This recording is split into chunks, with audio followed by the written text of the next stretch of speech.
Mu makuru n'ibiganiro bya radio na televiziyo zitandukanye, ku mbuga nkoranyambaga ndetse no mu biganiro bisanzwe abantu bagirana, umutwe wa M23, u Rwanda ndetse na Repubulika ya Demokarasi ya Kongo bigaruka kenshi muri ibyo biganiro n'amakuru ahererekanywa.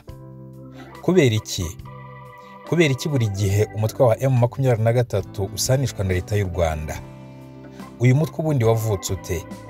Kubera iki abawugize bakomeje kurwana inkundura batitaye ku mbaraga z'umurengera leta ya Kongo ishora mu bikorwa byo kubarwanya? Kubera iki Repubulika ya Demokarasi ya Kongo ikomeza gutiza umurindi ubwicanyi bukorerwa abatutsi b'abanyekongo bavuga ikinyarwanda? Ubundi abo banyekongo bavuga ikinyarwanda bisanze gute muri Kongo? Itotezwa bakorerwa n'urwango bafitiwe muri Kongo bituruka kuki? Reka dusubize amaso inyuma turebe imvo n'imvano y'iki kibazo. Ikaze mu kiganiro, nitwa Cyprien Ngendahimana. Mu kureba imvo n'imvano y'iki kibazo, reka dusubize amaso inyuma kure cyane mbere y'umwaduko w'abazungu mu Rwanda. Mu kinyejana cya 16, ni ukuvuga mu myaka y'igihumbi 500, u Rwanda rwa mbere y'umwaduko w'abazungu rwari runini. Rwageraga muri Uganda y'ubu, Ubufumbira n'Indorwa ari ibice by'u Rwanda. Bwageraga kandi muri Kongo y'ubu, ibice bya Ijwi, Bwishya, Tongo, Gisigari, Buhunde, Bunyabungo, Masisi na Rucuro kugera ku kiyaga cya Rwicanzige ubu cyitwa Lac Albert. Byari ibice by'u Rwanda rwa mbere y'umwaduko w'abazungu. Kuva tariki 15 Ugushyingo 1884 kugeza tariki 23 Gashyantare 1885, i Berlin mu Budage habereye inama yasojwe ibihugu by'i Burayi byigabanyije umugabane wa Afurika. Kwigabagabanya Afurika kw'ibihugu by'i Burayi byasize u Rwanda ari kimwe mu bihugu bito ku isi, binatuma imiryango y'abanyarwanda itatanira hirya no hino mu bihugu biri mu karere k'ibiyaga bigari, cyane cyane muri Repubulika ya Demokarasi ya Kongo. Abo banyarwanda bari bakatiweho imipaka bakisanga mu bindi bihugu, bakomeje kuvuga ururimi rw'ikinyarwanda nubwo mu buryo budasubirwaho batari bakibarirwa mu baturage b'u Rwanda. Kwambura u Rwanda ibice bimwe na bimwe byarwo bikomekwa ku bindi bihugu byakozwe ari nko kurwihimuraho bitewe n'uko ingabo zarwo zari zararwanye ku ruhande rw'Ubudage mu ntambara ya mbere y'isi. Ubudage bumaze gutsindwa iyi ntambara tariki 8 z'ukwa 1910, i Buruseli mu Bubiligi habereye inama yegetse kuri Kongo uduce twari utw'u Rwanda ubu tubarizwa muri Kivu zombi. General James Kabarebe ni umujyanama wa Perezida wa Repubulika mu by'umutekano. Iyi ntambara ya M23 mubona uyu ukurikiranye umuzi ukuvuga ngo ugende ugere ku muzi w'ikibazo, usanga ifitanye amateka na liberation struggle yacu. Niko bimeze. Abantu bagerageza gukemura ibibazo nk'ibirangire ntibive mu nzira, international community n'ibi bihugu mu byo bumva inama tujyamo, impamvu ibibazo bitarangira ntibirangire nuko nta munsi n'umwe ikibazo gikemurwa from its roots. Bakemura mu buryo buri superficial bwo hejuru, ibibazo bikongera bigasigara hasi. Impamvu ikibazo cya M23 gishamikiye kuri liberation struggle yacu na mbere yaho ndetse kikarinda kigera no mu history y'ubukoloni, nuko kariya gace ka North Kivu, Rucuro na Masisi ni agace historically gatuwe n'abanyarwanda bose hamwe bageze nko muri miliyoni 6. Bavuga ikinyarwanda, ni abanyarwanda, niwo muco wabo, nta naho dutandukaniye nabo, nta kidutandukanye rwose na gato. Ari ugucuranga inanga, ari ukuvuga imigani, ari amateka, they are the same people, we are the same people. Ariko abakoroni bagabanya imbibi z'u Rwanda na Kongo barabakase babarekera babaha Kongo, kimwe nk'uko abagisoro babakase bakava kuri Musanze bakabaha Uganda 1910. Ariko mwibuke ko twebwe nk'u Rwanda impamvu badukase gutyo bakatwara n'abantu bacu n'ibice by'igihugu cyacu, nuko twebwe twari twarakoronijwe n'Abadage, tutari twarakoronijwe n'Ababiligi. Kandi mu ntambara y'isi Abadage baratsinzwe, kandi muri aka karere Abadage batsinzwe na coalition y'Abongereza n'Ababiligi. Ni ukuvuga ko Abadage batsinzwe kandi twe twari ku ruhande rw'Abadage, twarabakoronijwe n'Abadage, n'ingabo zacu zararwanaga ku ruhande rw'Abadage, bagatsindirwa hariya Nyamasheke na Rubavu na Karongi. Ingabo zacu zaragiye zimwe zahunganye n'Abadage, izindi ziradizatinga gute. U Rwanda rero rwagombaga kuba punished ukuntu ibice byarwo bimwe biratwarwa nyine turaceceka. Iyo demographic dispensation ituma abanyarwanda baba muri ibi bihugu duturanye. Uganda hariyo benshi nka miliyoni 6 zirenga, Kongo hariyo miliyoni 6 naho. Ibyo ngibyo bitera ikibazo mu karere, kubera ko mu karere hari igihugu cyitwa u Rwanda n'abanyarwanda bavuga ikinyarwanda n'umuco nyarwanda, ariko hakaba n'abanyarwanda bafite umuco nyarwanda n'ururimi nyarwanda bari mu bindi bihugu, kandi abo bantu bagasa naho bashaka kwegera u Rwanda kurusha ibyo bihugu barimo. Ibyo rero kigatera ibyo bihugu insecurity. So rero ibibazo byaje kuba bibi cyane. Ex-FAR n'interahamwe bambutse muri Kongo, jenoside bagomba gukorera hano bayikoreye hakurya, barayikomeza. Habaho impunzi zivayo zihunga, impunzi z'abatutsi zirahuka zivayo, FDLR irahaguma. Iyi nama yegetse kuri Kongo uduce twari utw'u Rwanda yahuje ibihugu bitatu ari byo Ubudage bwari bwarakolonije u Rwanda, Uburundi na Tanzania, Ububiligi bwari bwarakolonije Kongo, ndetse n'Ubwongereza bwari bwarakolonije Uganda na Kenya. Mu mwaka w'1910 kandi Ubudage bwagiranye amasezerano n'Ubwongereza bwakolonije Uganda, bemeranya ko tumwe mu duce twari utw'u Rwanda nka Kisoro na Mbarara twomekwa kuri Uganda. Imyanzuro y'iyi nama yashyizwe mu bikorwa tariki 14 z'ukwa gatanu mu 1910. Buri mukoroni ni ukuvuga Ububiligi n'Ubwongereza atwara agace ke. Hagati y'umwaka w'1941 n'1960 Abanyarwanda benshi bajyanywe ku gahato n'Ababiligi muri Kongo, muri Kivu y'Amajyepfo n'iy'Amajyaruguru gukora imirimo y'ubuhinzi, abandi bajyanwa gukora mu birombe by'amabuye y'agaciro. Hagati y'1959 n'1973 hari Abanyarwanda bahungiye muri Kongo kubera imvururu zari imbere mu Rwanda. Benshi baza guhunguka nyuma y'uko jenoside yakorewe Abatutsi mu 1994 yari ihagaritswe. Jenoside yakorewe Abatutsi ikimara guhagarikwa, benshi mu bayikoze bahungiye muri Repubulika ya Demokarasi ya Kongo yitwaga Zaire icyo gihe. Ubuyobozi bwa Zaire ntibwabambuye intwaro ngo bubatuze kure y'imipaka nk'uko bigenwa n'amasezerano mpuzamahanga, ahubwo bagumye mu birometero 15 uvuye ku mupaka w'u Rwanda. Hagati y'umwaka w'1994 n'1995 abasirikari ba ex-FAR n'interahamwe bongereye ibikorwa bya gisirikari mu nkambi z'impunzi zari mu burasirazuba bwa Kongo. Imyitozo hirya no hino mu nkambi yakajije umurego, maze inkambi zihinduka ibirindiro bya gisirikari, binatera impungenge ishami ry'umuryango w'abibumbye ryita ku mpunzi UNHCR. Kuva icyo gihe u Rwanda ntirwahonye kugaragaza impungenge ku mutekano warwo, ariko umuryango mpuzamahanga urwima amatwi. Ibitero bikomeye byagabwe n'interahamwe na ex-FAR mu ntangiriro z'umwaka w'1996. Muri uwo mwaka uwahoze ari umugaba w'ingabo zatsinzwe General Augustin Bizimungu yashatse agace kihariye hanze y'inkambi muri teritwari ya Rucuru, agashingamo ibirindiro byihariye. Icyo gihe yatangiye no kurimbura abakongomani b'Abatutsi bavuga Ikinyarwanda. Muri uwo mwaka w'1996 ni nabwo impunzi za mbere z'Abanyekongo bavuga Ikinyarwanda zahungiye mu Rwanda. Mbere yaho gato ariko, raporo y'umuryango Human Rights Watch yo mu 1993 yerekanye ko muri Zaire havutse imitwe yitwara gisirikari yo mu bwoko bw'Abahunde, Abanande n'Abanyanga bihurije hamwe mu mutwe wa Mai Mai.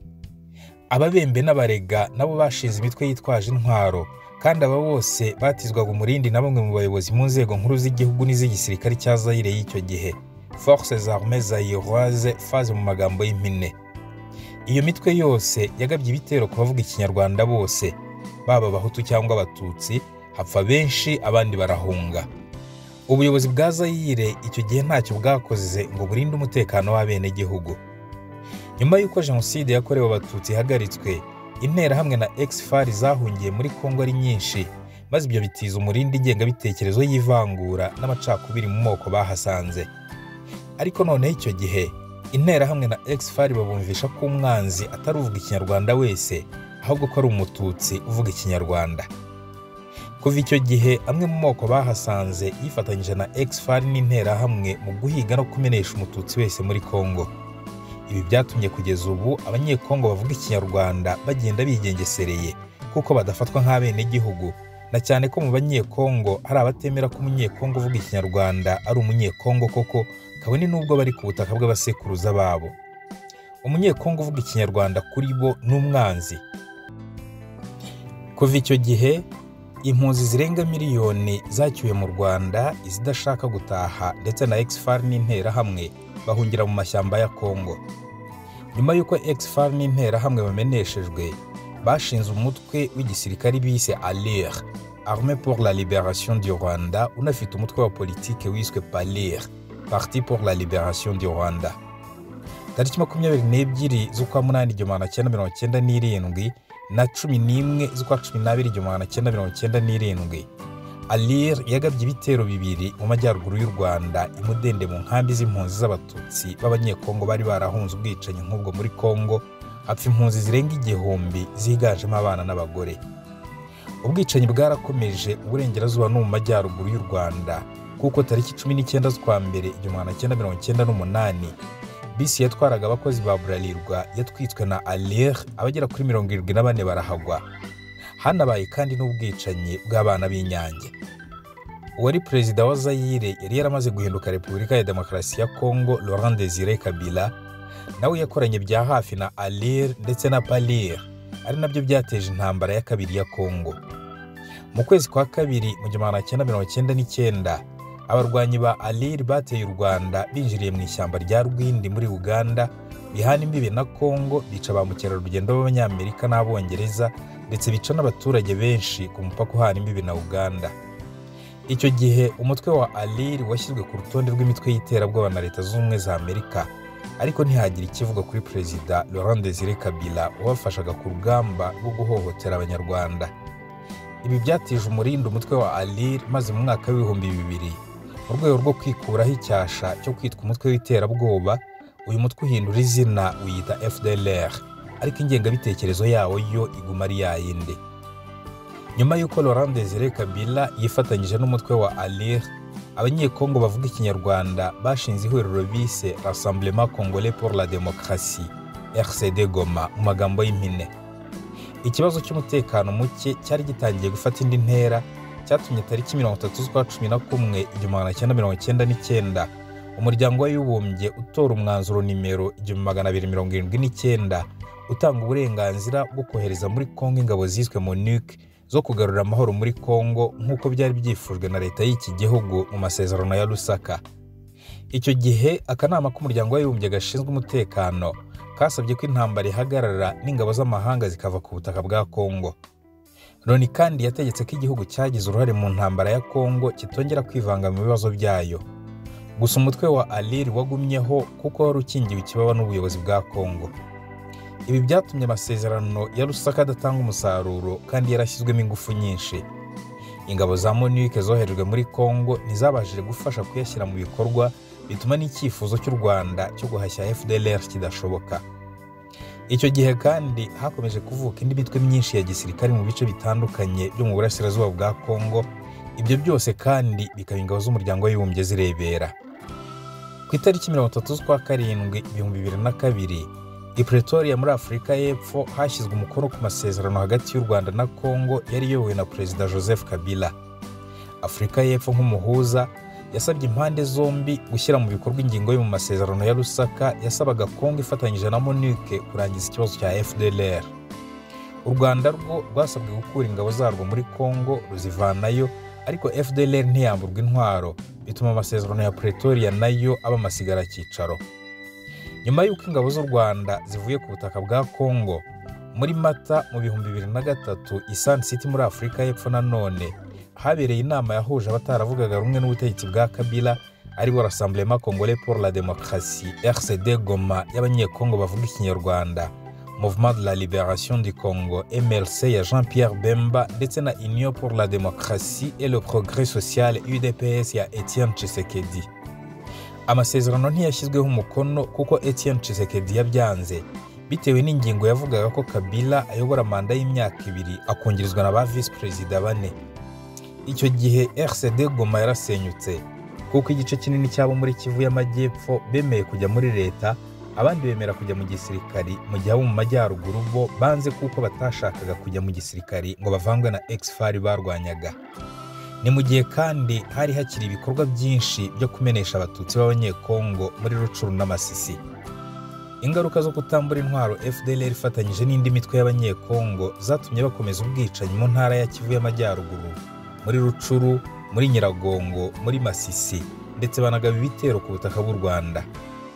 Mu kwezi kwa 12 k'umwaka wa 2006, abari abarwanyi muri RCD Goma bongeye kurema umutwe bawita Congrès National pour la Défense du Peuple CNDP. Uyu mutwe wari ugamije gukumira ibitero bya FDLR ku banyekongo b'abatutsi bavuga Ikinyarwanda.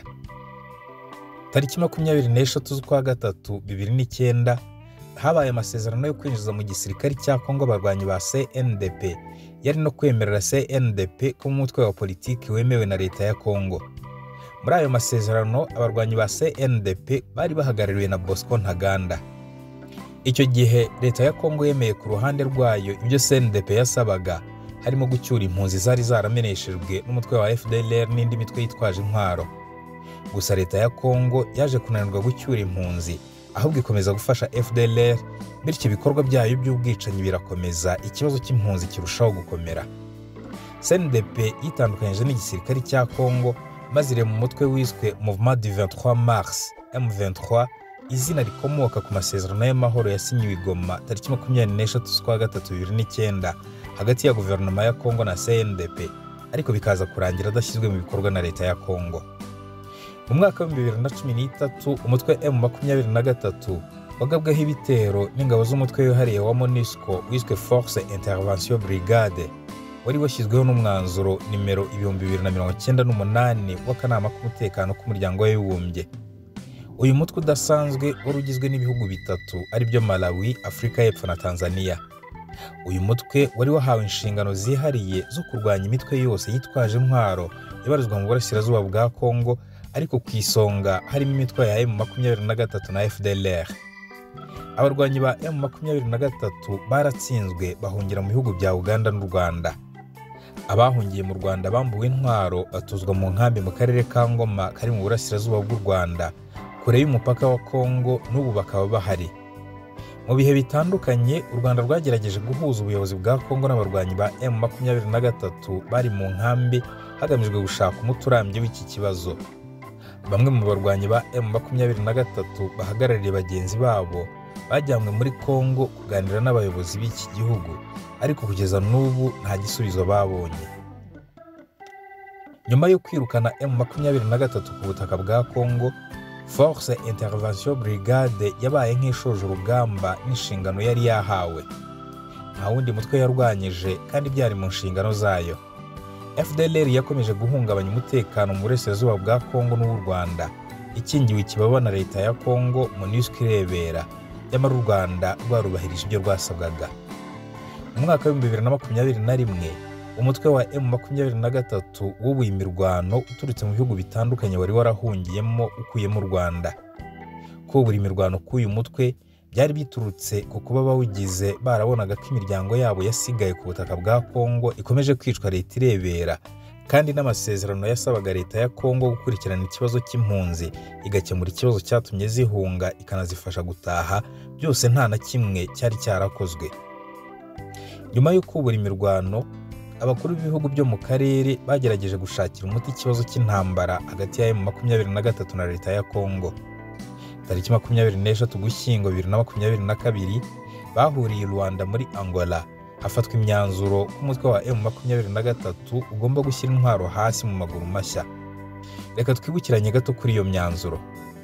Umutwe wa M23 wagombaga guhagarika imirwano muri rusange, ugahagarika n'ibitero ku ngabo za Kongo n'iza MONUSCO uhereye tariki 25 z'ukwa 11 2022 saa 12 z'umugoroba.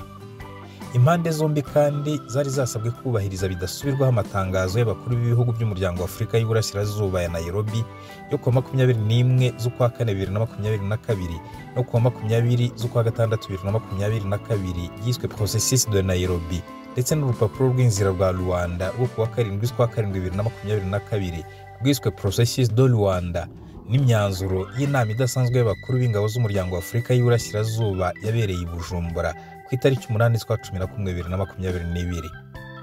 Iyi nama kandi yemeje ko abasirikari bo mu mutwe w'ingabo uhuriweho n'umuryango wa Afurika y'Iburasirazuba bakomeza koherezwa muri Kongo, naho abarwanyi ba M23 bakava mu duce bafashe bagasubira mu birindiro byabo bya mbere hashingiwe ku myanzuro y'inama idasanzwe y'abakuru b'ingabo z'umuryango wa Afurika y'Iburasirazuba yabereye i Bujumbura mu Burundi, bikagenzurwa n'ingabo z'akarere na mekanisme ad hoc ifatanyije na MONUSCO. Ni ukuvuga ko ku ikubitiro Kenya yagombaga kugeza ingabo zayo i Goma, hanyuma ikazigeza i Bunagana, Rucuru na Kiwanja, mu gihe M23 yo yagombaga gusubira inyuma ijya aho yahoze mu gace ka Sabyinyo ko muri Repubulika ya Demokarasi ya Kongo, kandi ntiyongere kurenga ahitwa Bigega, Bugusa, Nyabikona, Mbizi, Rucuro na Nkokwe. Mu gihe M23 yanze guhagarika imirwano no kuva aho yigaruriye, inama yari yanzuye ko izarwanwa n'ingabo z'umuryango wa Afurika y'Iburasirazuba hashingiwe ku byemejwe muri processus ya Nairobi no kuri raporo y'inama y'abakuru b'ingabo z'umuryango wa Afurika y'Iburasirazuba yabereye i Bujumbura ku 8/11/2022. Mu bindi inama yari yemeje harimo gushyiraho uburyo buzatuma ingabo z'umuryango wa Afurika y'Iburasirazuba zifashijwe na mécanisme de vérification ad hoc zishinga ibirindiro aho abarwanyi ba M23 bari barigaruriye bamaze kuhava, ndetse no guhagarika ubufasha ubwo ari bwo bwose bwa politike na gisirikare buhabwa M23 n'indi mitwe yitwaje intwaro yose ikomoka muri Kongo n'ikomoka mu mahanga ikorera mu burasirazuba bwa Kongo no mu karere.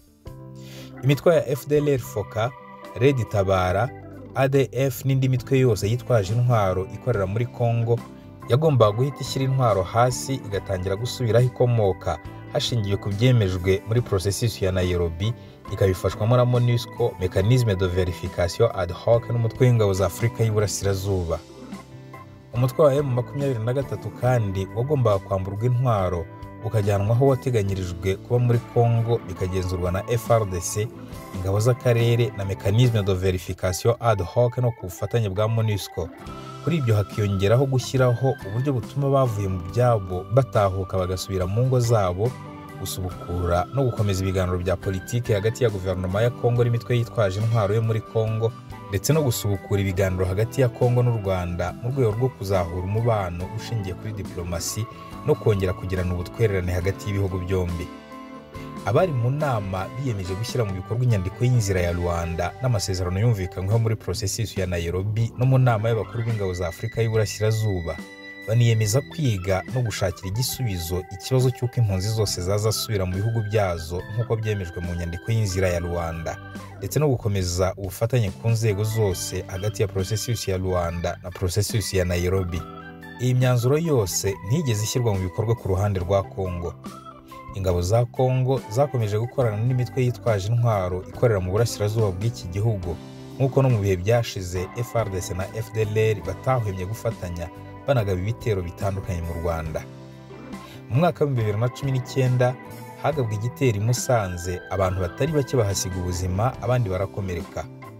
Mu mwaka ushize wa 2022 FDLR ifatanyije n'ingabo za Kongo ku matariki ya 13 z'ukwa gatatu 2022, 23 z'ukwa gatanu 2022 na 10 z'ukwa gatandatu 2022 nabwo barashe ibisasu mu majyaruguru y'u Rwanda mu rwego rw'ubufatanye bukomeje hagati ya FRDC na FDLR.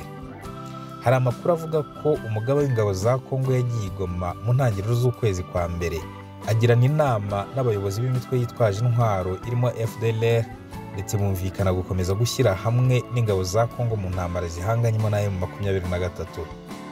Abayobozi ba Kongo cyane cyane abasirikari bakuru bakomeje gushishikariza abaturage babo kwigaragambya bamagana ingabo z'akarere zoherejwe gukurikirana ishyirwa mu bikorwa ry'amasezerano ya Rwanda na Nairobi. Ku wa kabiri tariki 24 z'ukwa mbere 2023 indege y'intambara ya Kongo yavogereye ku nshuro ya gatatu ikirere cy'u Rwanda. U Rwanda rweretse Kongo ko rudashobora gukomeza kwihanganira ubwo bushotoranyi, maze rurasa kuri iyo ndege.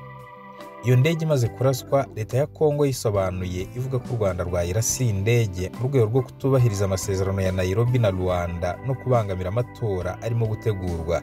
Ibintu byatunguranye mu matwi ya benshi bari bamaze iminsi bumva iby'ubwo bushotoranyi bwa Kongo ku Rwanda, nyuma y'uko iyo ndege igeze mu kirere cy'u Rwanda ubugira kabiri ikanagwa ku kibuga cy'indege cya Rubavu.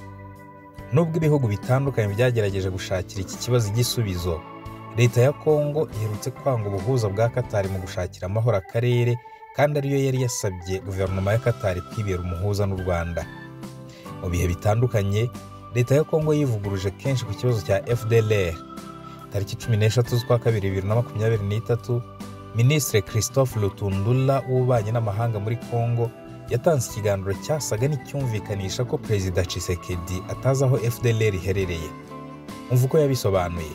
À la tribune de l'Assemblée générale des Nations unies. En effet, le président a dit notamment que la RDC mu nteko rusange y'umuryango w'abibumbye,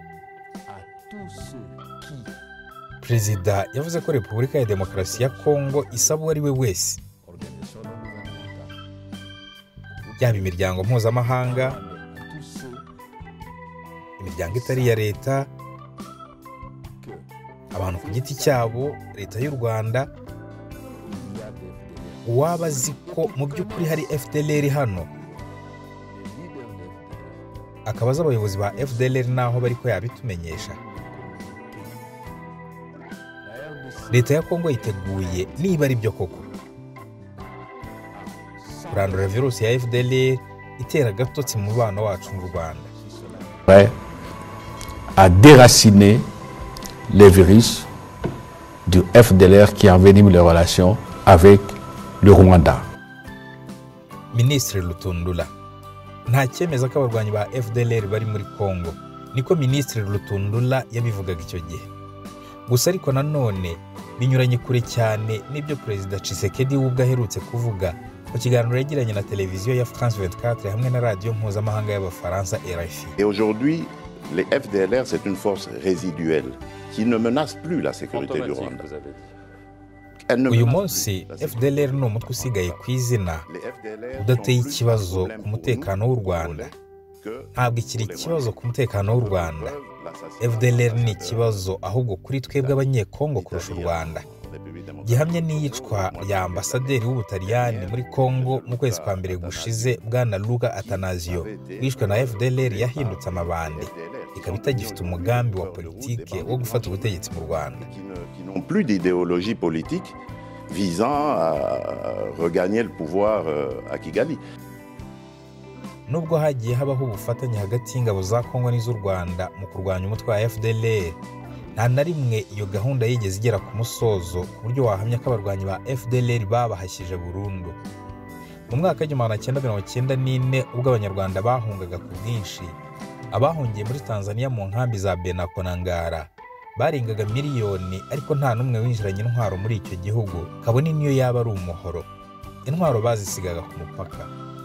Ibi bitandukanye n'ibyabaye muri Kongo, aho abahungiye icyo gihe binjiranye imbunda, amasasu, ibifaru, amabisi n'ibindi bikoresho by'intambara, ndetse na nyuma bakomeza guhabwa inkunga yatumye bakomeza kubona intwaro no gushinga imitwe itandukanye yitwaje intwaro kugeza kuri FDLR ya none.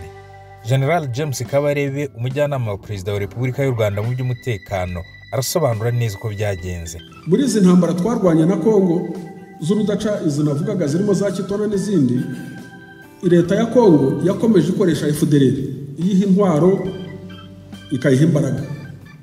FDLR iragendera komera muri Rucuro na Masisi ku buryo abavanywe mu byabo muri Masisi na Rucuro batashobora gusubirayo, baba impunzi hano. Ababakomokaho batangira urugamba rwitwaga CNDP 2009 baratsinda. M23 irongera irazamuka 2012 na 13 iratsinda, ariko ikibazo nticyarangira, irongera itangira ejo bundi ahangaha 2017 hatangira indi ntambara. Ikibazo kiri hariya gikomeye cyane ni ikibazo cya nationality, ni ikibazo cy'uburenganzira bwabo bwo kugira iwabo, ni ikibazo cy'uko leta ya Kongo yapurifarinze gukora indi mitwe irimo FDLR ikabirukana iwabo, niko bimeze.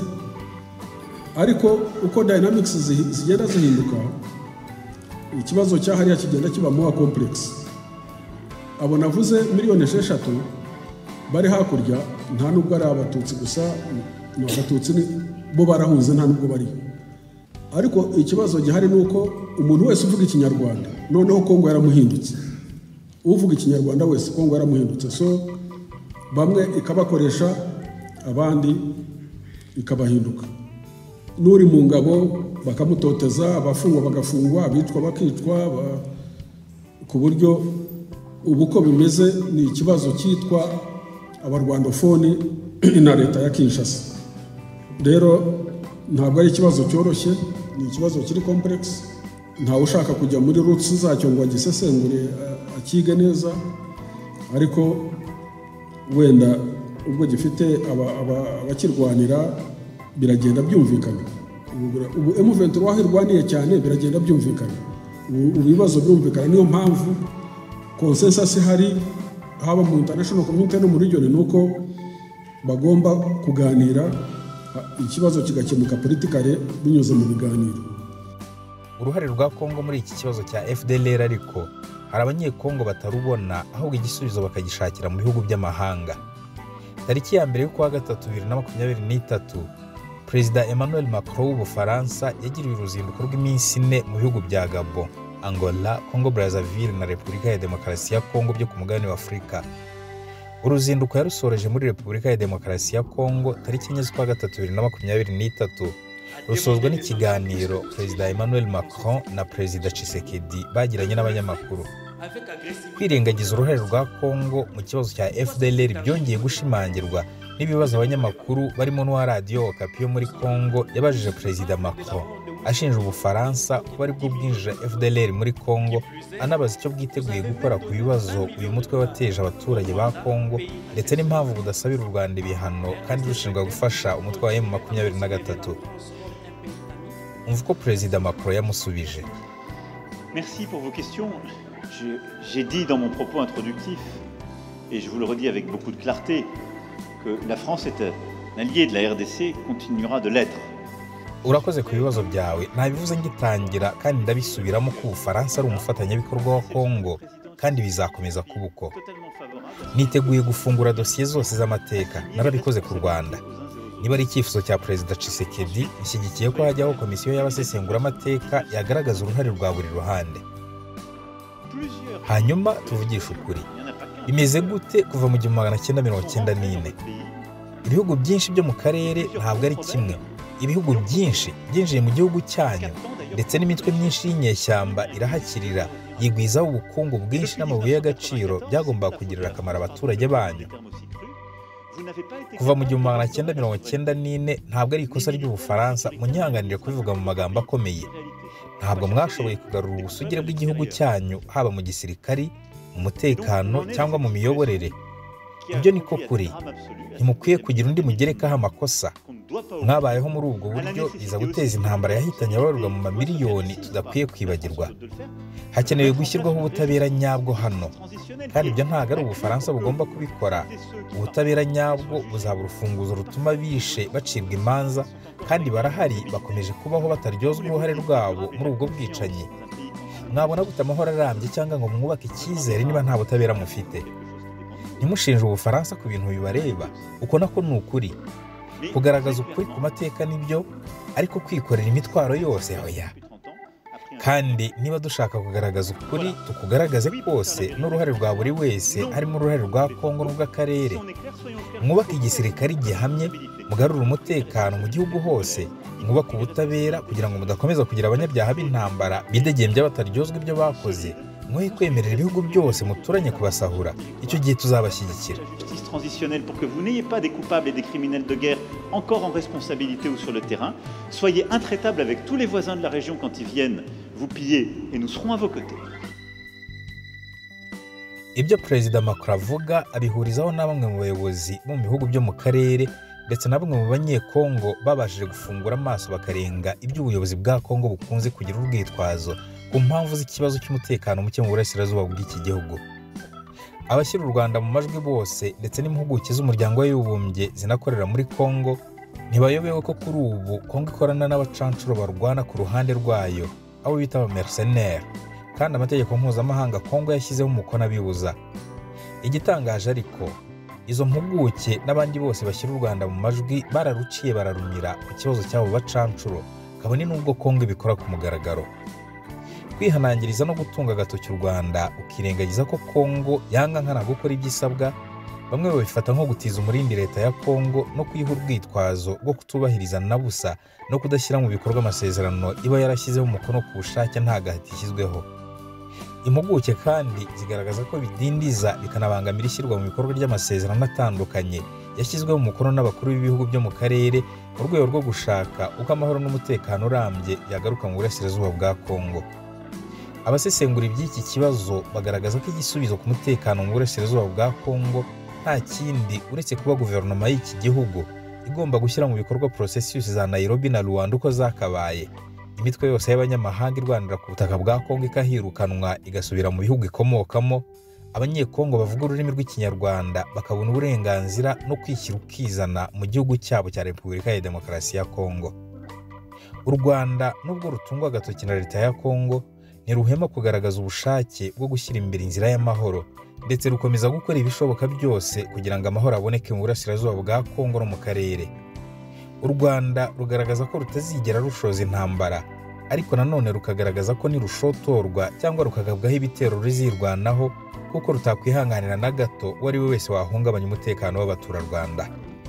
Mwakoze kubana natwe muri iki kiganiro, dusubire mu biganiro byacu bitaha. Nitwa Cyprien Ngendahimana.